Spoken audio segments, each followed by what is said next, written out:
صباح الخير او مساء الخير حسب ما تشوف الفيديو. ازيكم يا شباب؟ الاخبار؟ يا رب تكونوا بخير. معاكم احمد من قناه احمد اكس تي في. ان شاء الله النهارده طالع اتكلم معاكم عن موضوع يعني هيفيد ناس كتير جدا. بطلب بس من الناس اللي اول مره تشوفني تعمل اشتراك في القناه وتعمل لايك للفيديو، ويلا بينا بدون مقدمات نبدا في حلقه النهارده. مبدئيا حلقه النهارده هتكون طويله شويه، لكن هنشرح فيها حاجات مهمه ان شاء الله. طيب ايه الحاجات المهمة اللي انا جاي اتكلم فيها النهاردة؟ اول حاجة هنقسم الحلقة لجزئين. اول جزء هنتكلم فيه ازاي تشتري ايفون مستعمل، او ازاي تشتري موبايل ايفون مستعمل، او اي موبايل يعني ايا كان، ايفون، سامسونج، اي حاجة. ازاي تشتري حاجات مستعملة تكون سعرها كويس جدا، ويكون الحاجة كويسة، يعني تكون الحالة بتاعتها نظيفة. طيب دي حاجة. الحاجة التانية ازاي ان احنا هنغير بروسيسور اللابتوب او الكمبيوتر بتاعنا. ازاي يعني نرقي البروسيسور الموجود في الكيسة بتاعتك او اللابتوب بتاعك لبروسيسور اعلى، ده اذا كان اللابتوب بتاعك هيقبل الترقية ولا لا. طيب خلينا كده نبدأ في الحلقة بتاعتنا ونشوف اول حاجة ازاي تشتري موبايل مستعمل. طيب مبدئيا ده جهاز ايفون من نوع 6S، تمام. وده ايفون 13 ميني،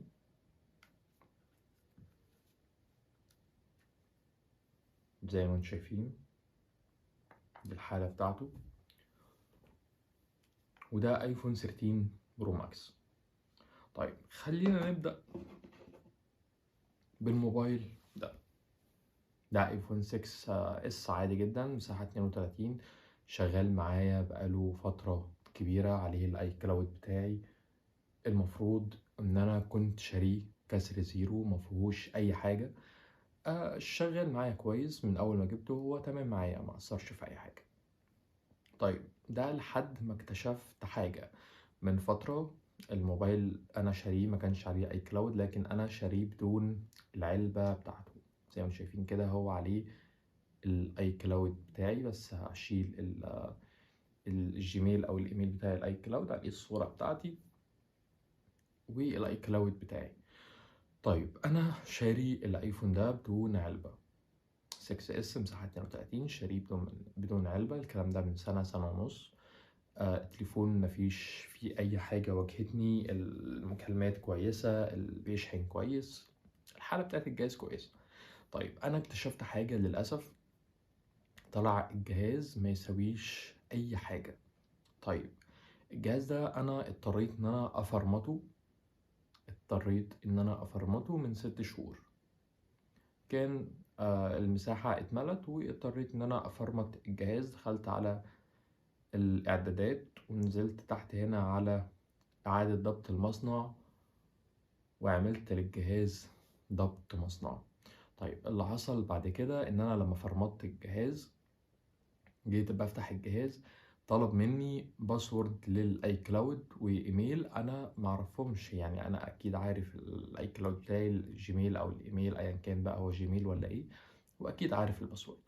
بس طلب مني ايميل وباسورد مش بتوعي، انا معرفهمش. طيب لما كلمت صديق ليا شغال في مجال الموبايلات، قال لي للاسف الجهاز ده كان معمول له حاجه اسمها تخطي الاي كلاود. يعني صاحبه مثلا نساه، يعني هنعتبر حسن نية وهنقول صاحبه نساه، تمام. بعد ما صاحبه نساه غير راح لحد مثلا بتاع صيانة او بتاع سوفت وير، قال له انا نسيت كلمة سر، قال له هعمل لك تخطي اي كلاود. لكن التخطي ده يعني هيتخطى الاي كلاود اللي معمول عليه، لكن انت لو فرمت الجهاز هيشيل او هيرجع الاي كلاود القديم بتاعه. يعني الجهاز هيفتح معاك بدون اي مشكلة، بس انت لو فرمت الجهاز يعني الاي كلاود هيفتح معاك. هتحط الاي كلاود، مش هيطلب منك اي كلاود اصلا. هتحط الاي كلاود بتاعك، هتنزل تطبيقات، هتعمل كل حاجة في الجهاز. الجهاز هيشغل شبكة، يعني هجرب لكم الشبكة بتاعته عشان تتأكدوا ان الجهاز شغال معايا كل حاجة. هنا بيتصل للتحدث مع أحد ممثلي خدمة العملاء بدون برجاء اي الاتصال مشاكل. لان انا لما سألت بعد كده قالوا في تخطي للايفون بشبكة وفي تخطي تاني بدون شبكة. طيب البصمة شغالة كويس معايا، ما فيهاش اي مشكلة، جهاز شغال معايا. لكن قالوا ان انت جهاز مش بيطلب منك بقى اي كلاود، اصلا بيكون مفتوح، بتطلع اي كلاود بتاعك، بتنزل التطبيقات بتاعتك بقى ايا كان ايه هي. لكن ان انت لو فرمت الجهاز بيطلب الكلاود القديم بتاع المالك الاصلي للجهاز القديم. يعني انت ما تقدرش ان انت تفرمت الجهاز. طبعا دي كانت يعني تمام، التليفون قيمته مش غالية قوي، لكن كانت صدمة برضو ان انا شاري حاجة المفروض ان انا شاريها بدون اي كلاود، معرفش حاجة. طيب ده ينطبق مثلا على الموبايلات الحديثة؟ ينطبق على الموبايلات الحديثة. طيب انا مثلا عاوز اشتري يعني ايفون، انا نازل اشتري ايفون، بالخصوص ايفون. طيب ايه الحاجات اللي انا لازم اشيك عليها وانا نازل اجيب اجهزة زي دي؟ مبدئيا اول حاجة ان انت لازم تشيك على الجهاز تماما، بمعنى ان انت طبعا تشيل الكفر، تبص على الهوس الخارجي بتاع الجهاز. الجهاز فيه خرابيش، فيه حاجات. طبعا في ايفونات نازلة بخطين، الايفونات دي سليمة 100%، يعني تبع ابل، لكن هي بتكون نسخة تبع الصين او هونج كونج، فبتكون نازلة بشريحتين. ففي ناس بتفكر ان الشريحتين ده معناه ان الموبايلات صيني. لا يا جماعة، الموبايلات من ابل، لكن هي نازلة بشريحتين. طيب انا شفت حالة الجهاز، في برضو بعض الاجهزة بيكون فيها خرابيش في الفريم. الكلام ده موجود في كل الاجهزة يعني. طيب الخرابيش دي 90% بتكون من الجراب، يعني بيجيبوا جراب، ما بيجيبوهوش جراب مبطن سيليكون، فبيجيبوا أي جراب عادي. فلما بيتحط في الفون الموبايل الحواف بتاعته بتتجرح. تشوف الجهاز تمام، الجهاز سليم، الجهاز فيه حاجة. طيب أنا شيكت على الهوس الخارجي أو الشكل الخارجي، فتمام، أنا مش شايف ملاحظة مثلا. طيب بجيب دبوس وأطلع بيت الخط. طيب هتقول لي اطلع بيض الخط ليه؟ هقول لك ان انت تدخل على الاعدادات، هتدخل على سيتنج او الضبط، وهتدخل على حول اللي هي اول واحدة. هتنزل هنا تحت كده، هتلاقي حاجة اسمها الموديل نمبر او الموديل نمبر بتاع الجهاز. الجهاز يا جماعة لازم يبدأ بحرف الام. طيب ليه ان هو لازم يبدأ بحرف الام؟ لان في حاجه اسمها اف، يعني بيبدا هنا بدل حرف الام دي بيبدا بحرف الاف.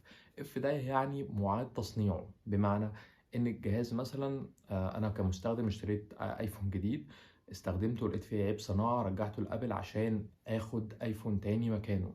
فابل بتاخد الايفونات دي علشان تشوف العيب اللي فيها، تغيره وترجع تبيعه للمستهلكين تاني، بس بسعر ارخص شويه، علشان النموذج هنا بيكون الموديل نمبر بتاعه بيكون بيبدأ بحرف الاف، ان ابل بتعرفك ان الفون ده كان فيه عيب صناعة وتم تغيير العيب او تم تصليح العيب. طيب في نموذج بيكون ان ده بيكون لما انت مثلا تدخل تريد لاين او اي توكيل من توكيلات ابل، بتلاقي ايفونات او فودافون مثلا او اورنج او ايا كان، بتلاقي ايفونات محطوطة للعرض. الايفونات دي بتكون للعرض فقط، اللي هي ايه، المستخدم بيدخل بيشوف الكاميرا بيجرب الجهاز بحيث ان هو لو هيشتري. لكن الايفونات دي بتكون يعني اقل شوية من الايفونات اللي احنا بنستخدمها. طيب النموذج بتاعها بيكون نموذج ان، فافضل نموذج النموذج اللي هو الصحيح، النموذج اللي هو المستهلكين، النموذج اللي هو مفيهوش مشكلة، ان هو النموذج ام. طيب نتأكد ان النموذج بتاعنا اللي انت هتشتريه ام، لا ان ولا اف. طيب الحاجة التالتة اللي انت لازم تتأكد منها ان انت هتخرج بيت الشريحة. بيت الشريحة هيكون فيه مكتوب سيريال نمبر بخط صغير كده. هنجيب برضو الضبط وهندخل على حول وهننزل هنا شوية لحد ما نلاقي كلمة اسمها ال IMEI.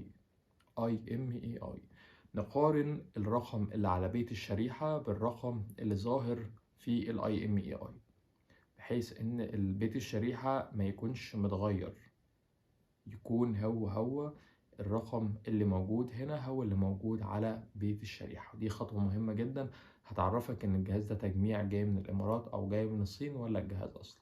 حاجة مهمة جدا لازم ناخد بالنا منها. طيب الحاجة التالتة ان انت لما تشيل بيت الشريحة هتنفخ في الجهاز. طيب يعني ايه الهبل ده؟ يعني ايه انفخ في الجهاز؟ لان الجهاز لو مفتوح لو مغير حاجة ما بيرجعش ووتر بروف. طب يعني ايه ووتر بروف؟ يعني ضد المية. الجهاز ده يعني هو مش ضد المية بنسبة 100%، لكن مقاوم للمية. يعني هو مثلا هو لو نزل في حوض سباحة أو في مثلا في أي حاجة فيها مية، يعني وشيلته بسرعة، فهيكون الموضوع مش خطير. كل الموضوع إن هو مثلا محتاج يتنضف وخلاص، لكن مش معنى كده إن هو مقاوم للمية، مش معنى كده إن أنت تسيبه في المية ساعتين 3. طبعا لأ. طيب الكلام ده إن أنت لو نفخت في بيت الشريحة ومطلعش أي هوا، لقيت الدنيا مكتومة جوه، فالجهاز ده تمام، الجهاز ده ووتر بروف. طيب لو نفخت في بيت الشريحة ولقيت إن في حاسس إن في حاجات بتنفس، يعني حاسس إن السماعة هنا بتطلع هوا، أو الهوا طالع من عند الكاميرا من هنا، حاسس إن في هوا بيطلع، يعني كده الجهاز ده مفتوح ومغير حاجة قبل كده. تمام، خدها قاعدة كده ان انت لما تطلع بيت الشريحة وتنفخ فيه لقيت الدنيا مكتومة وما بيطلعش ما بينافسش هوا، الجهاز ده تمام. طيب لقيت ان في حاجة بتطلع هوا، طيب الجهاز ده كويس. بس في تركاية كده عاوز اقول لكم عليها. طيب ايه هي التركاية؟ ان الووتر بروف ده اللي هو بيبين لك ان الدنيا تمام ولا مش تمام لما تنفخ في بيت الشريحة. الووتر بروف ده لو الجهاز مغير حاجة، في ناس بترجع الجهاز ووتر بروف.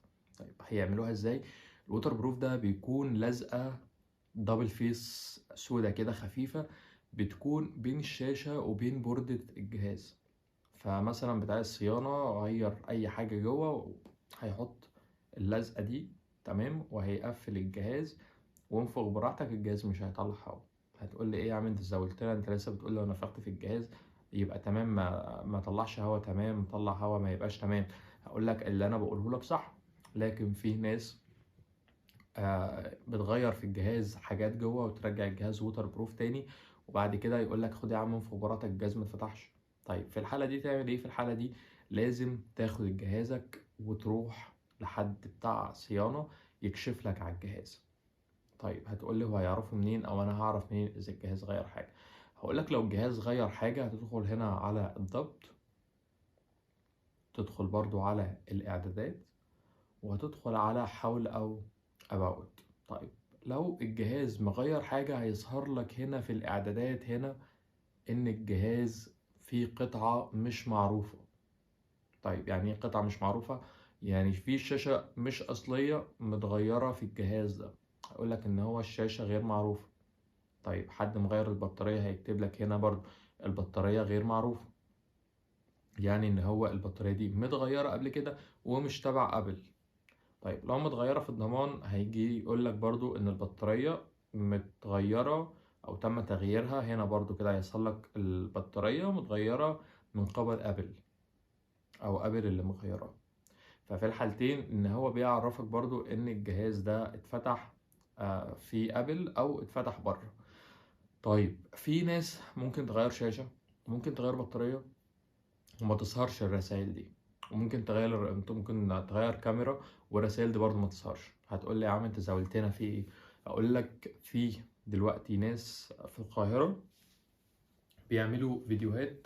طبعا انا اعرف الناس دي بالاسم، يعني بينزلوا محتوى على الانستجرام او اليوتيوب او ايا كان، يعني بيقول لك والله انا هغير لك القطع اللي انت عاوزها وهرجع لك الجهاز قاري ان مفيش حاجة متغيرة في الجهاز. طيب الحاجة دي بيعملوها ازاي؟ انا مثلا معايا بطارية عايز اغيرها هنا ومش عاوز الرسالة توصل، بيجيبوا البطارية بيركبوا سوكت البطارية في الجهاز ده، وبيبرمجوا البطارية، او بياخدوا الفلاتة بتاعت البطارية القديمة الاصلية ويحطوها في الفلاتة الجديدة، ويحطوها يبرمجوها على الجهاز ده ويركبوا في الجهاز ده. وكده الجهاز مستحيل يقرأ إن البطارية غير معروفة أو إن البطارية تم تغييرها. طيب أنا أعرف منين برضه؟ هقولك في ناس بتشتري أجهزة جديدة كأنها كسر الزيرو، وبعد فترة تلاقي البطارية بتنزل بسرعة جدا. البطارية مثلا يقولك البطارية 100%. طب إيه حوار البطارية ده؟ أنا مش عارفه. هقولك على حاجة، لما تجيب جهاز هتدخل هنا عند البطارية، تمام، وهنضغط على الهيلث بتاعها أو حالة البطارية اللي هو الخيار ده. طيب هيجيب لك هنا نسبة البطارية عندي 79% زي ما انتم شايفين كده. طيب أنا أعرف منين حالة البطارية أو 79% ده قليل أوي؟ هقولك لأ مش قليل. يعني مثلا أنت عندك كاستخدامك. طيب إزاي؟ إن أنا هقولك إن أنت لو البطارية واحد مثلا هاوي اللي هو مغيرها، حط البطارية وخلاص في الجهاز، والجهاز اتقفل وتمام وزي الفل، البطارية أصلا نسبتها دي مش هتظهر في البطارية المتغيرة. يعني اللي هو لو ما جابش الجهاز اللي أنا قلت لك عليه وما غيرش الفلاتة بتاعت البطارية القديمة للبطارية الجديدة، فالنسبة كده كده مش هتظهر أصلا. طيب إزاي أحافظ على نسبة البطارية بتاعتي، أو إزاي أعرف أصلا أنا نسبتها نزلت؟ يعني في ناس بشوفها على جروبات الآيفون ان هم متابعين بقى حالة البطارية، وحالة البطارية نزلت معرفش 1% في كام شهر والدنيا خربانة معاهم. وفي ناس تانية بتقولك انا اشتريت ايفون كذا من مكان كذا وبعدين لقيت البطارية بتنزل بسرعة جدا بشكل ملحوظ. طيب ده بسبب ايه؟ ده بسبب ان البطارية دي او الجهاز ده كله جاي تجميع من الامارات. الجهاز ده مثلا في فيديوهات كتير بتتكلم عن الموضوع ده، ان في الصين او في الامارات بيجي حد يجيب الهاوس بتاع ايفون 13 مثلا، يجي يجيب الهاوس لوحده، البطارية لوحدها، السماعات لوحدها، الفلاتات لوحدها، الشاشة لوحدها، الكاميرات لوحدها، ويجمع الجهاز كله من اول وجديد. يعني ايه؟ ياخد من كل حاجة حاجة كده ويجمع لك جهاز، ويقول لك خد ويحط تمام، يجيب لك علبة يطبع عليها السيريال نمبر. عشان ايه؟ انت بقى واحد واعي قوي وهتشوف، انت هتقارن السيريال نمبر اللي على الكرتونة بالسيريال اللي على الجهاز. لما تشوف الاتنين ان هم زي بعض خلاص يبقى الجهاز ده تمام. يقول لك السيريال ده بيتضرب. طيب اعرف ازاي ان السيريال ده مضروب ولا مش مضروب؟ هقول لك هات لي الكرتونة والسيريال اللي تحت بل شوية مية كده وامسح السيريال. دي حاجة بسيطة جدا، يعني ده اختبار أو تيست، حاجة عبيطة. لو السيريال ده اتمسح تبقى العلبة دي مضروبة، والسيريال ده مضروب مطبوع قبل كده. لكن لو متمسحش يبقى تمام. حاول برضو ان انت تشوف شكل العلب الاوريجينال عاملة ازاي، تمام، عشان لما تلاقي علبة مضروبة تعرف تميزها الاوريجينال عن المضروب. طيب في برضو الكلام اللي انا كنت بقوله، ان في ناس كتير جابت أجهزة مضروبة تجميع من الصين وما كانوش يعرفوا، لقوا فجأة مرة واحدة البطارية بتنزل بطريقة غريبة. يا جماعة الأجهزة دي بتكون متجمعة، هي ايفون بس ايفون متجمع مش تبع ابل، مش ابل هي اللي مجمعاه. طيب البطارية بتنزل ليه؟ البطارية بتنزل لأنها نسبة مرفوعة. يعني ممكن البطارية أصلا تكون 50% يدخلوها على جهاز تخلي النسبة 100%، تستخدمه شهر واتنين وتلاتة وأربعة النسبة 100% ما بتنزلش. طيب في سوفت وير للجهاز نزل، يا دوب تعمل السوفت وير تلاقي الجهاز نزل معاك بال10%، 15%. طيب في ناس تانية تقول لك انا عاوز اعرف انا هشحن الايفون بايه، انا خايف اشحن باي حاجة. يعني انا كان عندي وسواس في الموضوع ده. يعني دي راس ابل اصلية خلع من جهاز، ودي راس ايباد اصلية خلع من جهاز، ودي برضو راس اصلية خلع من جهاز. دول 3 اصليين خلع من الجهاز.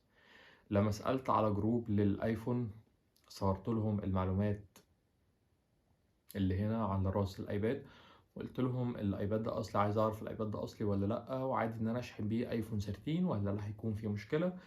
قال لي تمام مفيش مشكله، الراس اصليه واشحن بيها مش هيكون فيها مشكله. هو 10 واط، اي نعم هو انا حاسه بطيء شويه لكن تمام. طيب النسبة ممكن تنزل في حالة ايه او امتى غير البطارية بتاعتك؟ سيبها لحد ما تجيب اخرها، بمعنى ان الجهاز معاك شغال تمام، بيجيب معاك اليوم او اكتر، او حسب استخدامك. يعني انا ليا استخدام، انت ليك استخدام، غيرنا ليه استخدام، كل واحد واستخدامه. تمام. انا طبعا ما بلعبش على الموبايل، مش منزل عليه العاب، فاستخدامي خفيف شويه. انت مثلا منزل على الجهاز العاب، فهتلاقي طبعا البطاريه، الجهاز ممكن يسخن معاك شويه، خصوصا ان احنا داخلين على الصيف. البطاريه بتنزل بسرعه، وده كله يعني طبيعي من الالعاب اللي على الجهاز، فده امر طبيعي. وبرضو الناس اللي بتشتغل ألعاب على الآيفون بالذات بتلاحظ إن البطارية بتنزل بسرعة شوية، وده راجع برضو من الاستخدام بتاعك. كل واحد وليه استخدامه. طيب في ناس تالتة خالص بتقولك ايه بقى، بتقولك يا عم انا شاري الجهاز بعد شهر ولا بعد شهرين حد كلمني قال لي والله الجهاز ده معمول عليه بلاغ ان الجهاز ده مسروق. طيب نرجع للموضوع ده تاني، على ما نرجع للايفون او لمشكلة الايفون ال6 اللي انا اتكلمت عليها في اول الفيديو. طيب انت هتشتري ايفون وخايف ان انت بعد ما تشتريه يطلع معمول له تخطي زي الايفون ده، حاجة تقلق، وحقك ان انت تقلق. طيب عاوز تشتري ايفون وتتأكد، هقولك ادخل على الاعدادات زي ما انت شايف كده، واعمل فورمات للجهاز وفرمت الجهاز. الجهاز طلب منك اي كلاود، تمام، او مثلا هو لو معلهوش اي كلاود خالص، يعني مثلا قول ان احنا هنحذف الاي كلاود اللي عليه ده، ف شيل الاي كلاود خالص، تمام، وبعد كده فرمت الجهاز. الجهاز فتح معاك وجاب لك ان تحط اي كلاود جديد، فتمام الجهاز ده تمام. طيب الجهاز ما جابش حاجة او طلب منك اي كلاود ما تعرفوش. طيب اديت الجهاز لصاحبك قلت له اتفضل، الجهاز ما كانش على اي كلاود، ان احنا عاملينه بدون اي كلاود، وجاب لي اي كلاود. والله فتحوا تمام، ما فتحوش يبقى الجهاز ده مغير او معمول له تخطي، وابعد عن الجهاز ده، لان الجهاز ده هيقرفك وملوش يعني، هيقرفك.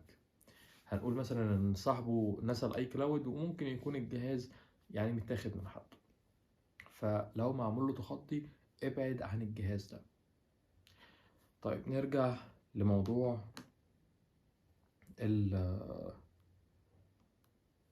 الجهاز. مثلا ان انت حد ممكن تشتري جهاز، وحد مثلا ممكن بعد شهر بعد شهرين حد يكلمك يقول لك والله انا تبع الحكومة مثلا او تبع مركز كذا، ومعمول فيك محضر ان انت سارق جهاز كذا من نوع كذا.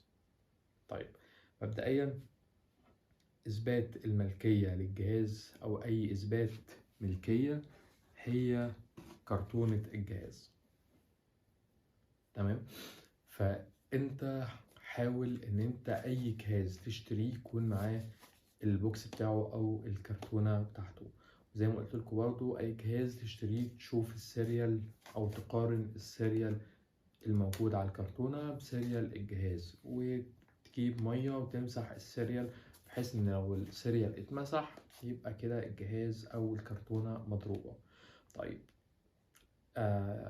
الملكية بتاعت الجهاز او ملكية الجهاز اساسا هي الكرتونة، بمعنى ان انت ما تشتريش جهاز بدون كرتونة نهائي. تمام. حد مثلا هيبيعهولك يقول لك هعمل لك مبايعة، هعمل لك مش عارف ايه، مبايعة مش اثبات ملكية. ممكن يكون ضارب بطاقة اصلا، او عامل بطاقة باسم حد تاني، او عاملها فوتوشوب او ايا كان، او مصورة او ايا كان، ويجي يصورها لك ويقول لك خد بطاقة، صورة بطاقتي، وهعمل لك تنازل او مبايعة، والدنيا تمام والدنيا مش عارف ايه. فطبعا ابعد عن الحاجات دي. انت تشتري طبعا بفلوسك، حتى لو التاني ارخص 1000 2000 جنيه 3000 جنيه، اشتري حاجة مضمونة معاها الكرتونة بتاعها، واكشف عن الجهاز قبل ما تجيبه. طيب حد هيقول لي في برنامج اسمه 3 تولز مثلا، لما بوصل الجهاز فيه واشوف الهيلث بتاع البطارية بيكون نازل عن الايفون، او بيكون رافع عن الجهاز، يعني لا بيكون نازل عن الجهاز عن نسبة الجهاز، او بيكون رافع عن نسبة الجهاز. هقول لك هو 3 تولز كده، يعني النسبة ما بتكونش دايما هي اللي في الجهاز، يا اما مثلا بتكون ممكن مثلا تكون يعني الاجهزه اللي عندي هي النسبه اللي على الجهاز هي النسبه اللي على 3 تولز. لكن كذا ادمن على جروب الايفون كان كاتب ان عادي ان الجهاز او 3 تولز ما بيكونش النسبه متقاربه، يعني ممكن تكون 3 تولز يعني طلع 1% او نزل 1%. الموضوع ده عادي. هل معنى كده ان الجهاز مرفوع البطاريه بتاعته؟ هقول لك لا، مش مقياس، هو بس يعني ما بتكونش القياسات بتاعته رسمية 100%. طيب يعني محتاج او ان احنا ناخد بريك شوية كده. احنا جبنا كل الحاجات اللي بتتقال ان انت لو هتشتري ايفون مستعمل او موبايل مستعمل. طيب محتاج ان احنا بس ناخد بريك شوية ونرجع نتكلم في اللابتوب. طيب هنتكلم في ايه في مجال اللابتوب او ايه الكلام اللي هيتقال؟ هقول لك ازاي ان انت تشتري جهاز لابتوب. تمام. هقول لك ازاي ان احنا ان شاء الله نفك الجهاز. هقول لك ازاي او ان احنا هنجرب كتجربة، هنجرب ان احنا نغير بروسيسور الجهاز او معالج الجهاز لمعالج يعني اكبر او معالج احدث من الموجود على الجهاز. طيب هل هيقبل الترقية ولا لا؟ ده هنشوفه في الفيديو، ان انا هكتشف معاكم ان انا فعلا مش عارف هل هينفع ولا لا. طيب في برامج يعني ممكن تعرفنا الجهاز هيقبل الترقية ولا لا. في برامج بتعمل كده. طيب ايه البرامج دي برضو هنقولها كلها في الفيديو، لكن انا بفضل ان احنا نشرح بشكل عملي، يعني نشرح بشكل عملي ازاي هنغير او هنركب البروسيسور الجديد. طيب البروسيسور الموجود في اللاب ده بروسيسور من نوع كور اي 5 جيل اول تقريبا، فالجهاز يعني قديم شوية، جهاز تقريبا موديل 2011 او 2012 حاجة في الرينج ده. طبعا يعني عشان محدش يقول لي ان الجهاز مش شغال او الجهاز انت جايبه تجرب عليه اصلا والجهاز مش شغال اصلا، هقول لك الجهاز شغال وكل حاجة، يعني الجهاز معانا تمام ما فيهوش اي مشكلة. هيفتح بس وهوريكم الجهاز. طيب الجهاز زي ما شايفين كده بدون اي مشكلة شغال معايا تمام. طيب اللي انا محتاجه هو عليه كور اي 5 من الجيل الاول. نشوف كده المعالج مع بعض، نشوف البروسيسور. زي ما قلت لكم هو عليه معالج كور اي 5 من الجيل الاول. الكاش بتاعه 2.53 جيجا هرتز في الثانية، ودي حاجة كويسة، يعني حاجة مش وحشة، حاجة كويسة. عليه رامات 8 جيجا اري 7 جيجا فاصل 85، يعني برضو دي نسبة كويسة. طيب الجهاز عليه كارت شاشة من نوع، هوريكو كارت الشاشة. الجهاز عليه كارت شاشة من نوع ATI، ده الكارت اللي موجود واللي متعرف على اللابتوب. ATI تمام شغال بدون أي مشكلة. طيب كان في برضو عندي كده مشكلة في سماعة الجهاز، إن أنا حاسس إن هي مش أحسن حاجة، بمعنى إني شايف إن سماعة الجهاز بتخروش مثلا. هنجيب اليوتيوب ونجيب موسيقى من اليوتيوب معلهاش حقوق ملكية برضو علشان الفيديو ما يكونش عليه أي مشكلة. يعني في حاجة اسمها حقوق طبع ونشر في اليوتيوب طبعا، فاحنا نحاول نجيب حاجة معلهاش حقوق طبع ونشر. طيب هو محتاج يعني ايميل علشان ادخل على الموسيقى دي، نعمل كده ايميل في السريع.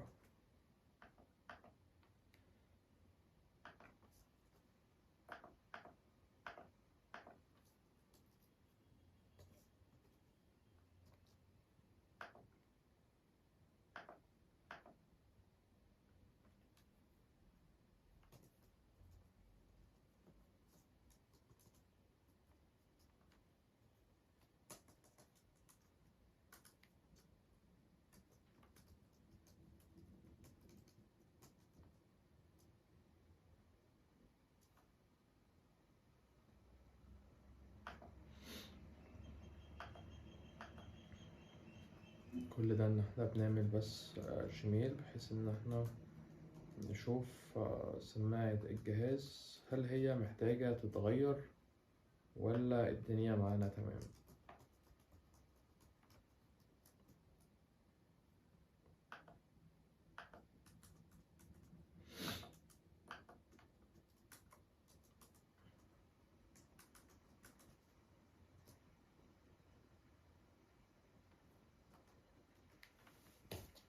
هو محتاج بس تأكيد رقم الموبايل، فنأكد الرقم.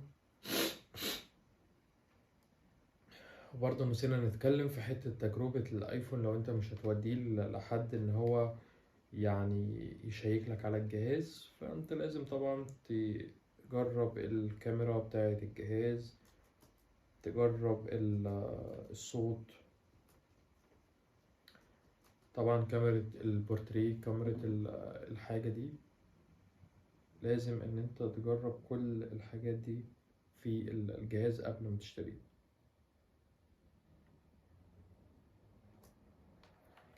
طيب نشوف كده رقم تاني نأكد عليه الحساب.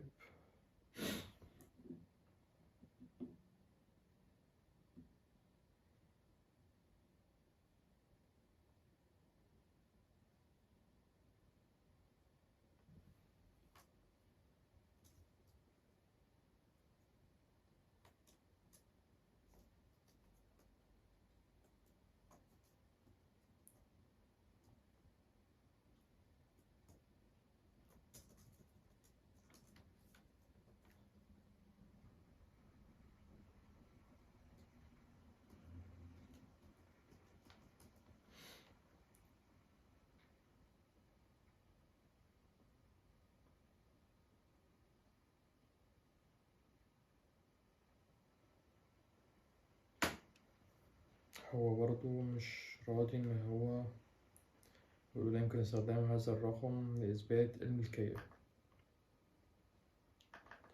طيب نسيبنا من ده كله خالص.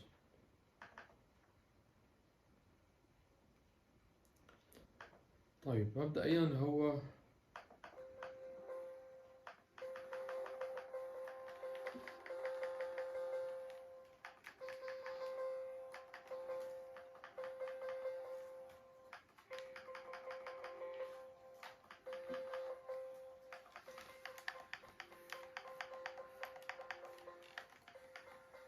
لا، هو في فعلا يعني صوت كده في السماعة، في صوت ملحوظ في السماعة. طيب خلينا نقفل الجهاز ونبص على الجهاز من جوه.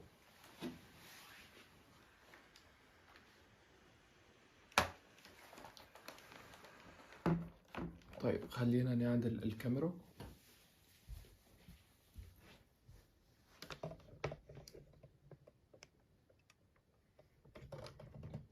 تهيألي كده كويس.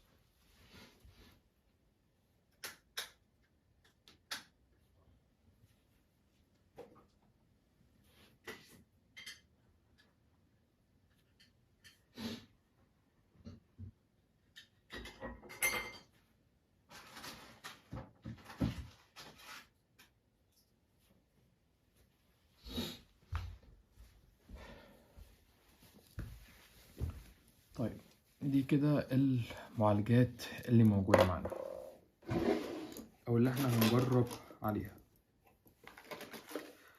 طبعا ده معالج قديم جدا، من المعالجات القديمة اللي كانت بتستخدم على الأجهزة القديمة. طيب أول حاجة هعملها في الجهاز ده طبعا إن أنا هشيل البطارية. أول حاجة لازم إن أنا أشيل البطارية.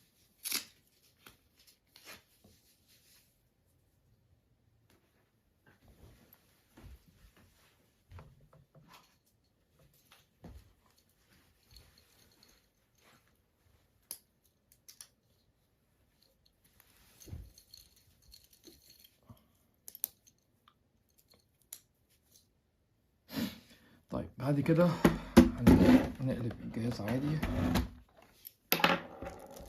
وهنشيل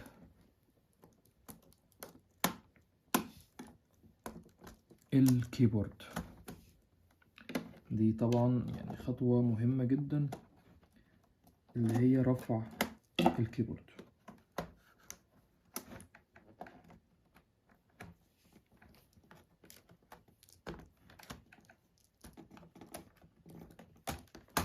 طبعا ما ينفعش ان انت يعني تفك الجهاز لو انت ما عندكش خبرة او ما عندكش خلفية. ما ينفعش انت تفك جهاز علشان طبعا يعني ممكن تكسر حاجة او كده، يعني ما انصحكش ان انت تفك الجهاز من نفسك. طيب لحد كده كويس. نقفل الجهاز تاني. نبدأ بقى ان احنا نشيل كل المسامير اللي موجودة هنا. نحاول يعني نسيب كل حاجة مكانها بحيث ان احنا ما نتلخبطش واحنا بنركب.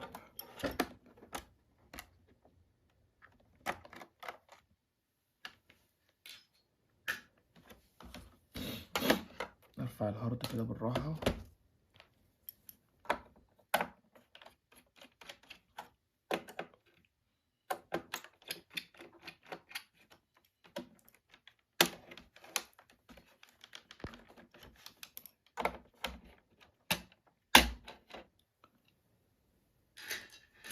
هنا بيت الرام انا هسيبه زي ما هو، مش هاجي جنبه.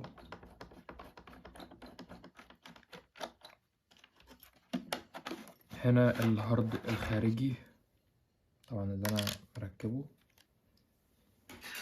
نحط كل حاجة على جنب بحيث ان احنا ما نتلخبطش في حاجة. نبدأ ان احنا بقى نركب او نشيل كل المسامير اللي موجودة بهدوء. ولو لقينا حاجة معصلجة معانا نودي الجهاز لأي فني يفكه. يعني بلاش انت تتعافى على الأجهزة بحيث ان مفيش حاجة يعني راس المسمار تبوظ او يحصل لها حاجة فتضطر ان انت تدفع تكلفة اكتر لاصلاحها. يعني خلي كده كل حاجة بالراحة.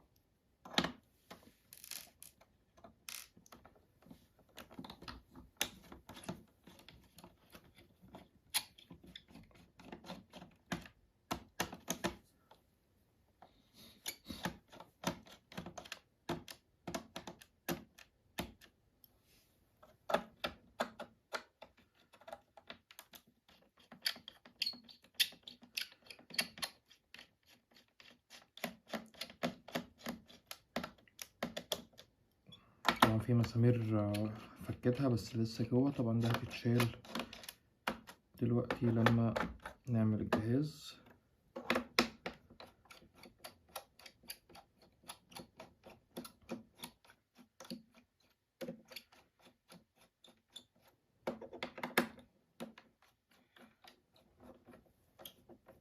هي الأجهزة القديمة كده يعني مساميرها كتير شوية.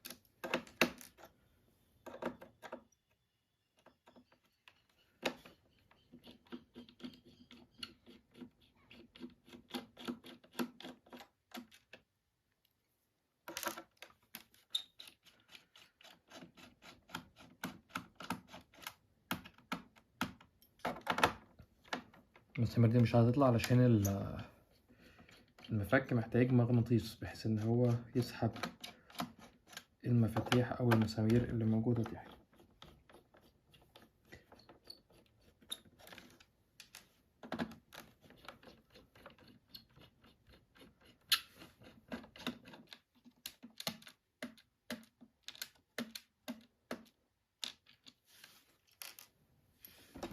طيب نتأكد برضو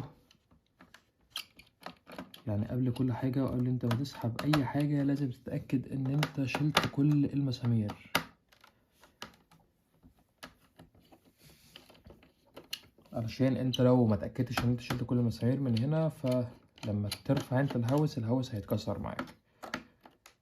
لازم تتأكد مرة واتنين بخصوص الأجهزة القديمة كمان، لأن المسامير بتاعتها بتكون كتير شوية. لازم تتأكد ان انت رفعت كل المسامير.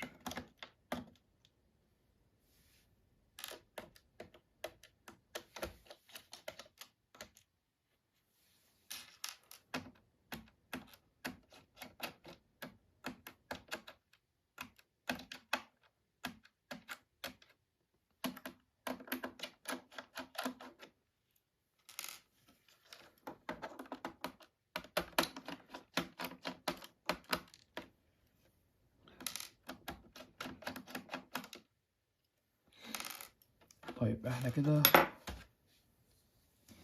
يعني مبدئيا ان احنا رفعنا كل المسامير.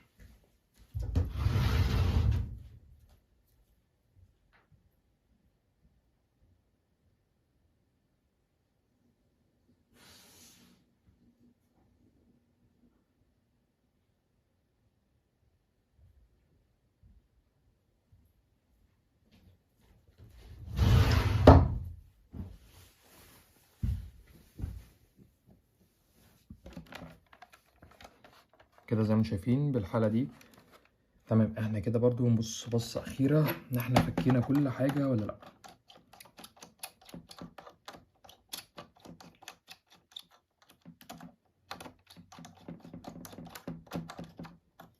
المسمار هنا أخير كده مش راضي يطلع، هو اتفك لكن مش عاوز يطلع. تمام، شايف كده على كل حاجة احنا طلعنا كل المسامير ولا لأ. احنا كده تمام.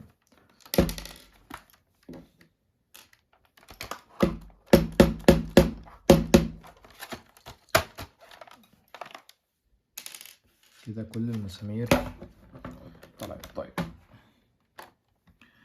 بيكون هنا المفروض في الأماكن دي مسامير لكن أنا يعني مش مركبها.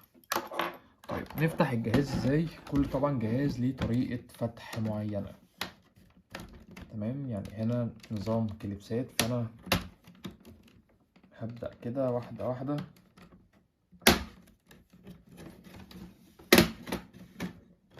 هو نظام كليبسات، الموضوع بسيط جدا.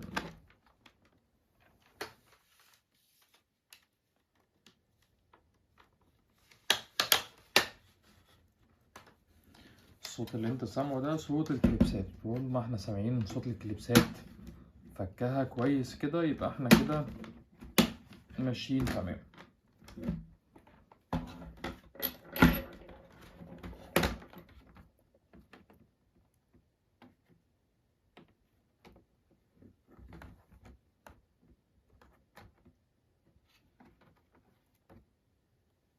في حاجة احنا تقريبا ناسينها، القطعة دي.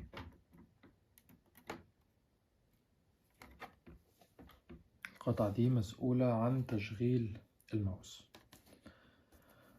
طيب يعني مبدئيا كده ان دي السماعة اللي فيها مشكلة. خلينا كده نبص عليها. اول حاجة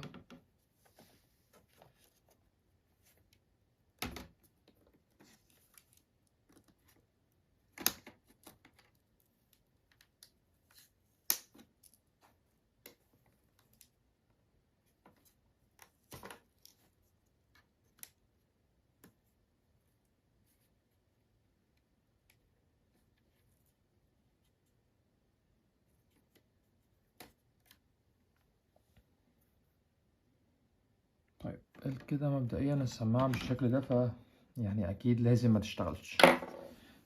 طيب هنجيب اي كده فرشة عندنا قديمة،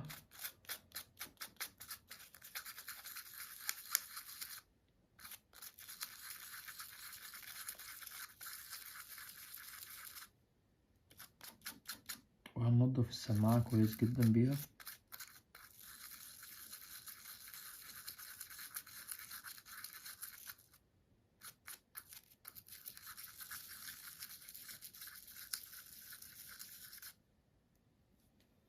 مش عارف انتوا شايفين ولا لأ.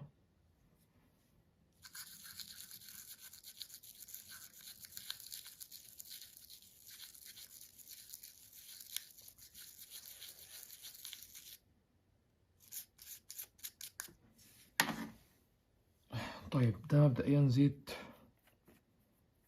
لتنظيف الأجهزة دي.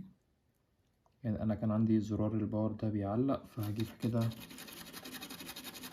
شوية زيت بسيط جدا عليه وأحاول إن أنا أمسح الزرار بالشكل ده.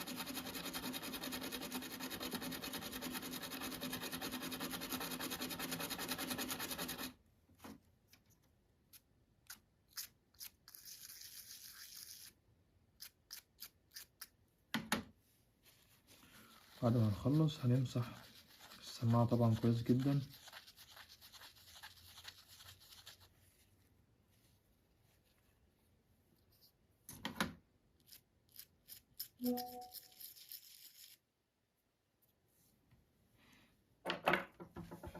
هنبدأ إن احنا نركب السماعة تاني في مكانها. نحط بس يعني ننضف كده مكانها كويس. نبدأ إن احنا نركبها تاني مكانها إن شاء الله. بعد التنظيفة دي يعني بإذن الله تكون اشتغلت بدون مشكلة.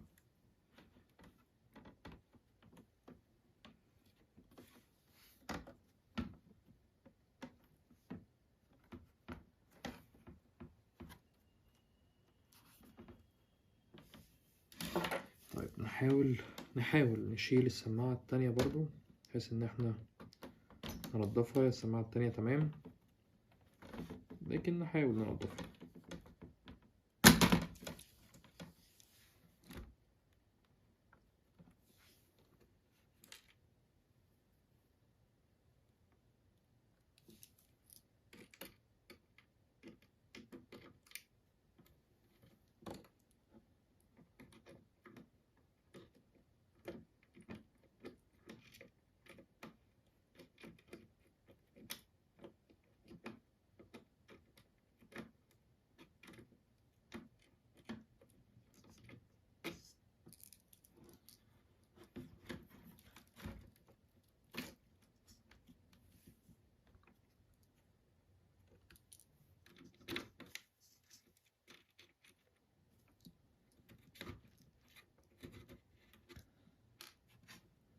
وهنا للأسف واجهتنا حاجة يعني مكناش متوقعينها، إن المكان ده اللي بيركب فيه المفصلة دي، المكان ده للأسف اتكسر. يعني هو متكسرش مني لكن اتكسر. طيب في الحالة دي هنحاول إن احنا نفك المسمار بتاع المفصلة، ونحاول إن احنا نظبط لها المكان بتاعها، لأن للأسف بدون يعني القطعة دي أو المسمار ده للأسف المفصلة كده يعني هتبوظ.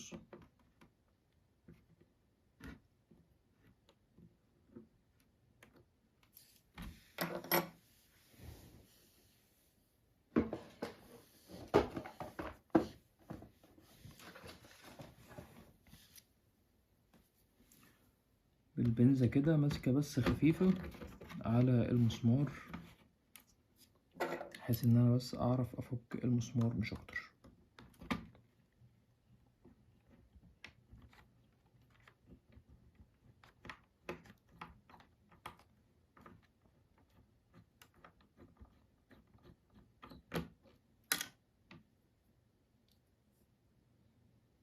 طلعت معانا كده بالشكل ده.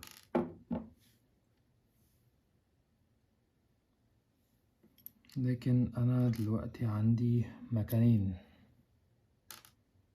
مش مكان واحد. طيب نحط دي كده القطعة دي على جنب.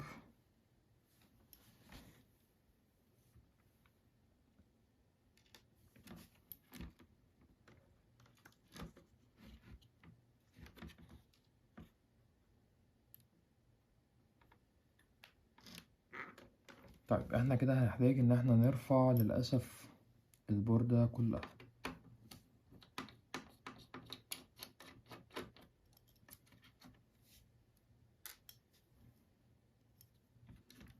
يعني دي كده حاجة مش في الحسبان خالص، لكن يعني خير ان شاء الله.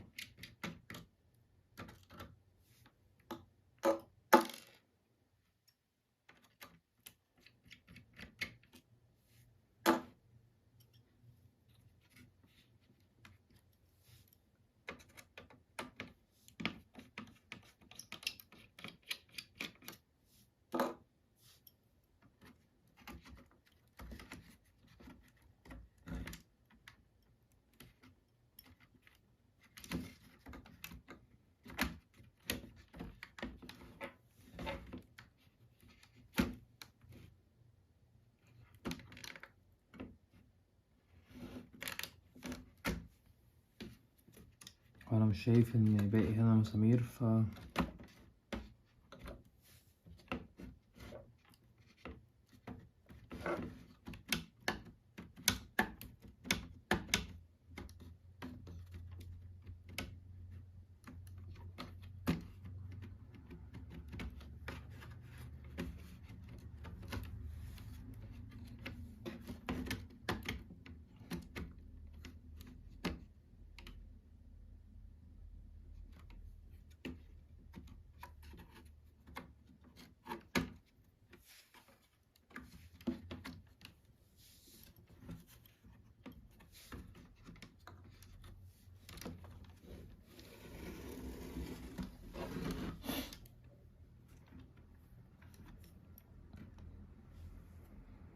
لازم يعني هو تقريبا كده في باقي مسمار ما اتحلش.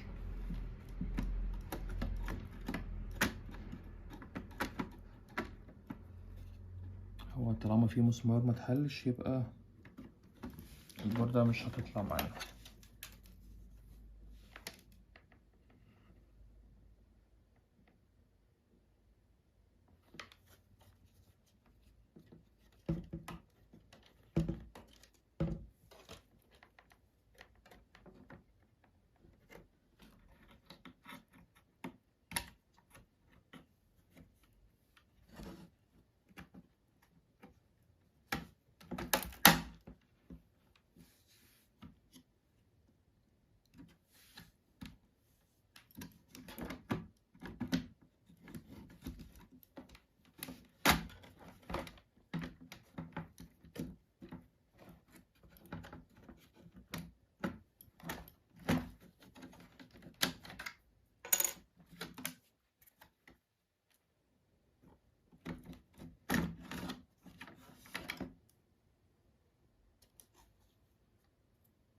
طيب كده المفروض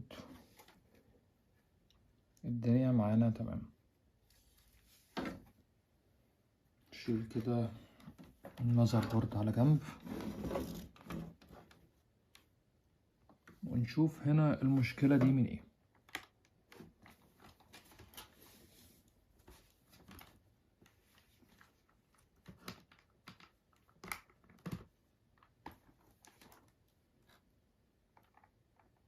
يعني المفروض المفصلة تركب هنا في المكان ده.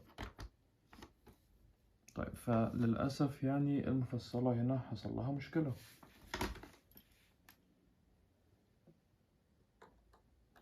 حتى المكان التاني برضو مفيهوش حاجة ان احنا نخرج المفصلة.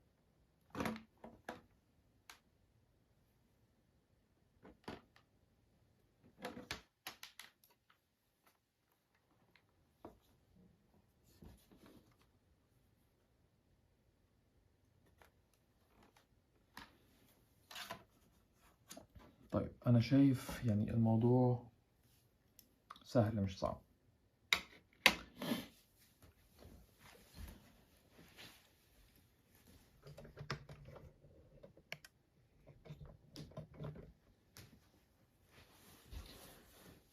طيب زي ما انتم شايفين كده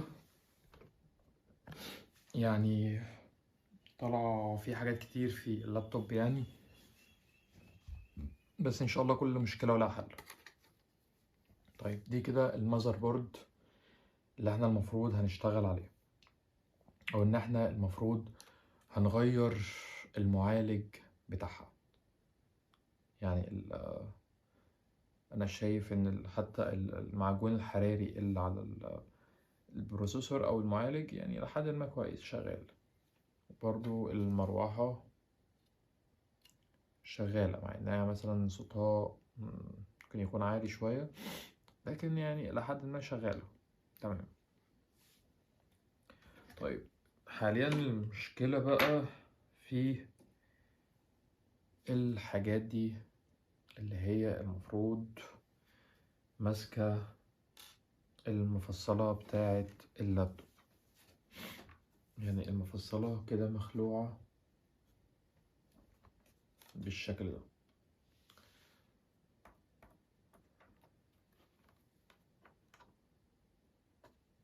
يعني هو الموضوع يعني إن شاء الله سهل مش صعب. يعني هجرب بس حاجة إن شاء الله تنفع. يعني بجرب إن أنا أحط القطعة دي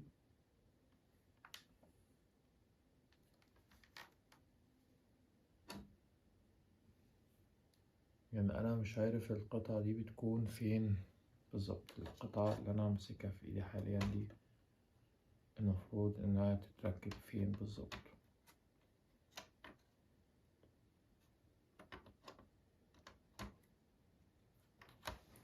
طيب نجرب كده نركب مسمار.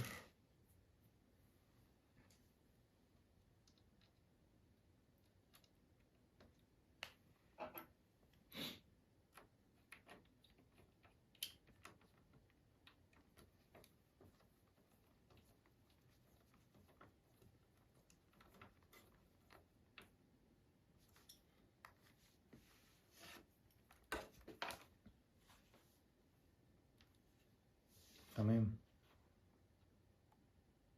يعني كده المفروض ان اصلا المسمارين دول مكانوش ان هما يتقلعوا مفصل اللي هي المسامير اللي ماسكة اساسا المفصلة، لكن انا كنت مفكرها دي مسامير تبع الهاوس يعني، بس طلعت دي مسامير مفصلة.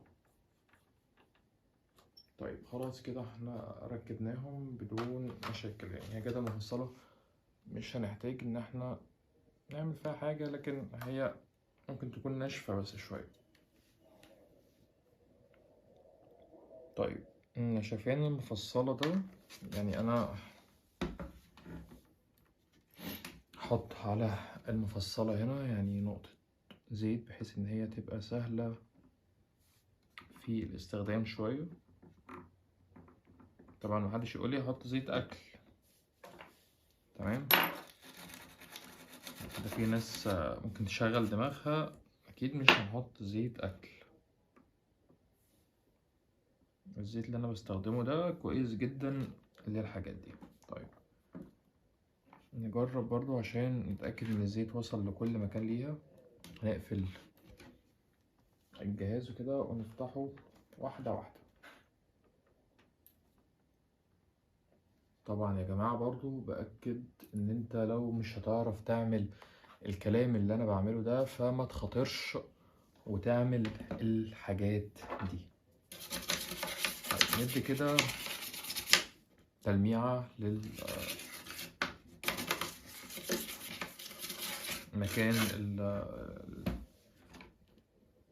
مكان المذر بورد. يعني المذر بورد أنا شايفها نظيفة مش محتاجة إنها تتنضف. ده مكان المروحة.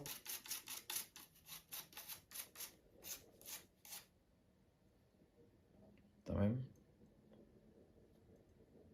ده طبعا المذر بورد او المذر بورد اللي احنا بنشتغل عليه.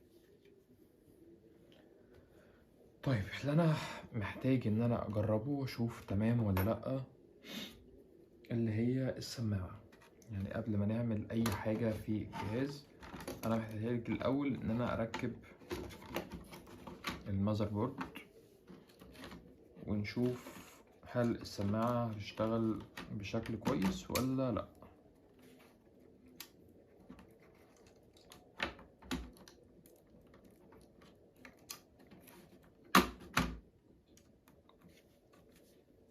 نوصل كابل الشاشة.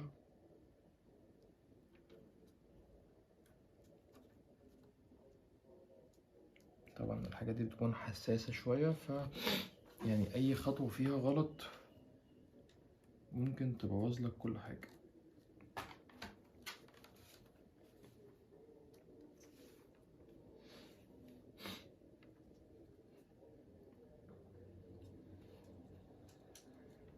طيب خلينا نركب كده الهارد بتاعنا ونجرب.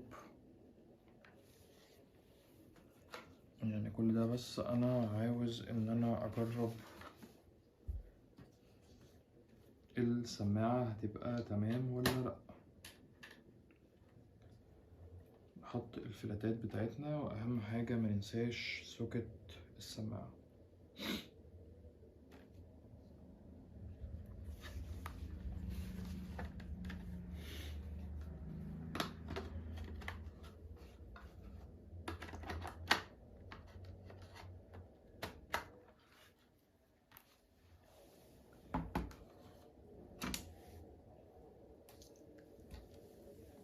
طبعا مش محتاج بقى ان انا اركب الماوس او اعمل كل ده، لا انا بس محتاج ان انا اجرب السماعة مش اكتر.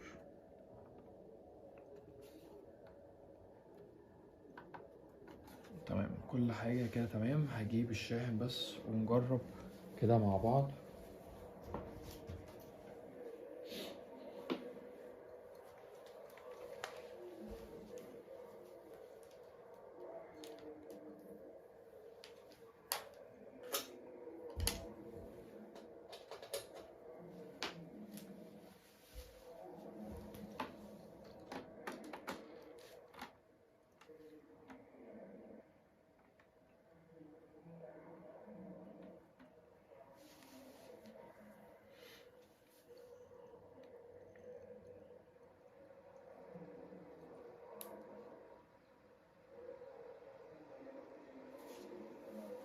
بس نجيب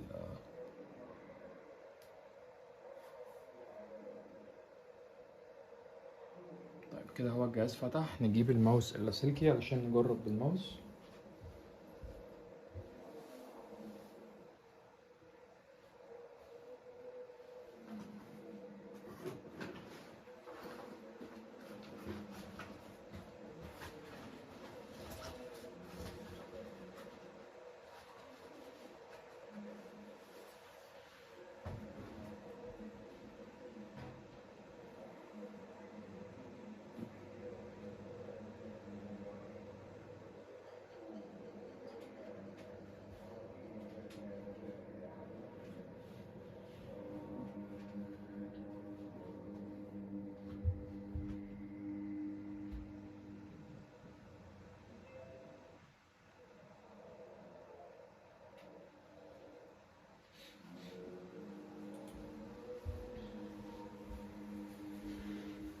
هبدأ ان انا هجيب الماوس اللاسلكي كده اشتغل.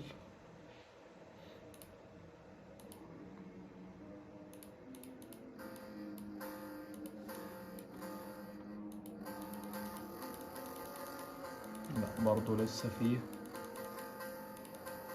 ان السماعة برضو فيها صوت. طبعا انا جبت الماوس الخارجي عشان احنا لسه ما قفلناش الجهاز، لكن اللي انا حاليا سامعه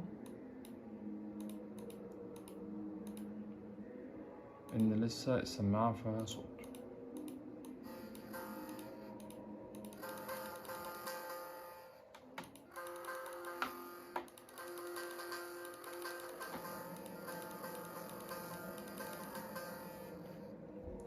طيب عشان مطولش عليكم نقفل الحلقة على كده. يعني الحلقة دي كانت متعبة جدا وشرحنا فيها حاجات كتير واتكلمنا عن حاجات كتير، لكن يعني اللابتوب الحاجات اللي احنا عملناها فيه لو انت مش هتعرف ان انت تعمل الحاجات اللي احنا عملناها، فما انصحش طبعا اي حد ان هو يعمل التجربة دي. بس واتكلمنا برضو في الموبايلات، اتكلمنا في كل حاجة تخص الكلام ده. فانت لو ما عندكش خبرة زي ما قلت لك ما تجازفش وتعمل الحاجات اللي انا قلت لك عليها. طولت عليكم الفيديو، بس دي كانت حلقة النهاردة، واشوفكم على خير ان شاء الله. طبعا بعد اللابتوب ده ما نعمل السماعة بتاعته ونقفل الجهاز نعمل فيديو تاني عن الموضوع. اشوفكم على خير.